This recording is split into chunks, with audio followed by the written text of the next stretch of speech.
బీహార్లో ఓటర్ జాబితాల ప్రత్యేక సవరణ వివాదంగా మారింది. ఈ అంశం జాతీయ రాజకీయాల్లో దుమారం రేపింది.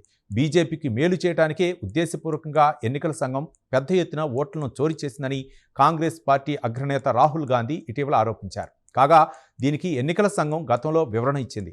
తాజాగా మరోసారి వివరణ ఇచ్చింది. కొత్తగా ఓట్లు నమోదు చేసుకున్న వారిలో 98.2% మంది ధృవీకరణ పత్రాలు అందాయని ఎన్నికల సంఘం వెల్లడించింది.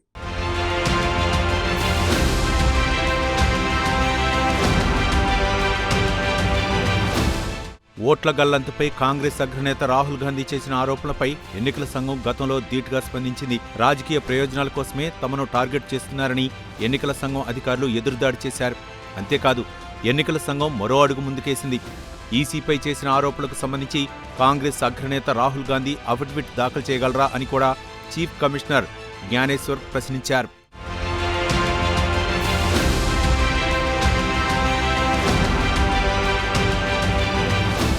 ఈ నేపథ్యంలో ఎన్నికల సంఘం మరోసారి వివరణ ఇచ్చింది. ఓటరు జాబితా ప్రత్యేక సవరణ సందర్భంగా కొత్తగా నమోదు చేసుకున్న వారిలో 98.2% మంది నుంచి ధృవీకరణ పత్రాలు ఇప్పటికే తమకు అందాయని కేంద్ర ఎన్నికల సంఘం తాజాగా వెల్లడించింది. అంతేకాదు, పబ్లిష్ చేసిన జాబితాలో అభ్యంతరాలు, క్లెయిమ్లు తెలియజేసేందుకు దాదాపుగా మరో వారం రోజులు గడువుంది.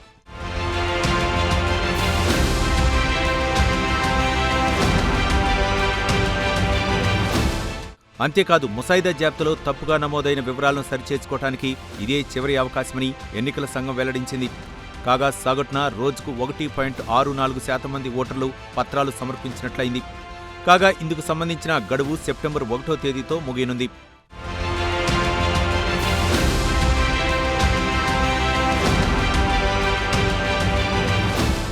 ఇదిలా ఉండగా ఓటరు జాబితాల ప్రత్యేక సవరణ వివాదంగా మారిన నేపథ్యంలో కాంగ్రెస్ అగ్రనేత రాహుల్ గాంధీ బీహార్లో యాత్ర చేపట్టారు. దీనికి బీహార్ అధికారి యాత్ర అని పేరు పెట్టారు. కాగా ఈ యాత్ర మొత్తం 16 రోజుల పాటు బీహార్లో సాగనుంది. ఈ సందర్భంగా క్షేత్రస్థాయిలో ఓటుకు సంబంధించి ప్రజల్లో అవగాహన పెంచడమే లక్ష్యంగా రాహుల్ గాంధీ ఈ యాత్ర చేపట్టారు. ఈ యాత్రలో ఆర్జేడీ అగ్రనేత తేజస్వి యాదవ్, కాంగ్రెస్ ప్రముఖ నాయకులు రాహుల్ వెంట ఉంటున్నారు.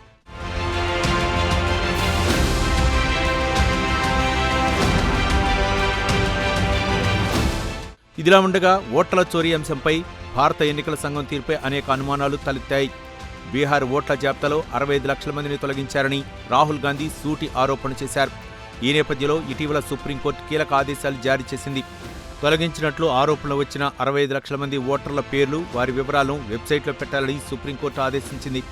అంతేకాదు, సదరు ఓటర్లను జాబితా నుంచి తొలగించడానికి గల కారణాలపై పూర్తి వివరాలు అందజేయాలని కూడా సుప్రీంకోర్టు ఆదేశించింది.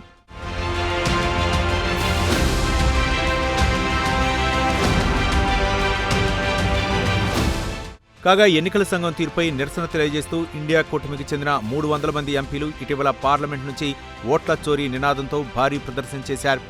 ఈ ప్రదర్శనలో కాంగ్రెస్ పార్టీ అధ్యక్షుడు మల్లికార్జున ఖర్గే, అలాగే ఆ పార్టీకి చెందిన అగ్రనేతలు రాహుల్ గాంధీ, ప్రియాంక గాంధీ కూడా పాల్గొన్నారు.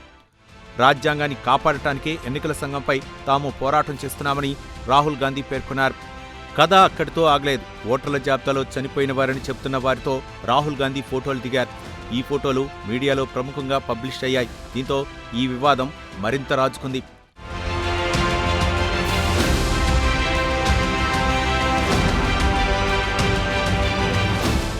కాగా ఎన్నికల సంఘం ఎన్ని వివరణలు ఇచ్చినా ఓట్ల చోరీ అంశం కేంద్రంలోని ఎన్డీఏ ప్రభుత్వానికి మైనస్గా మారింది. ఈ నేపథ్యంలో ఇటీవల ప్రధాని నరేంద్ర మోదీ బీహార్లో పర్యటించారు. అంతేకాదు, కొన్ని వేల కోట్ల రూపాయల విలువైన అభివృద్ధి కార్యక్రమాలను ప్రారంభించారు. పనిలో పనిగా ప్రతిపక్షాలపై మండిపడ్డారు.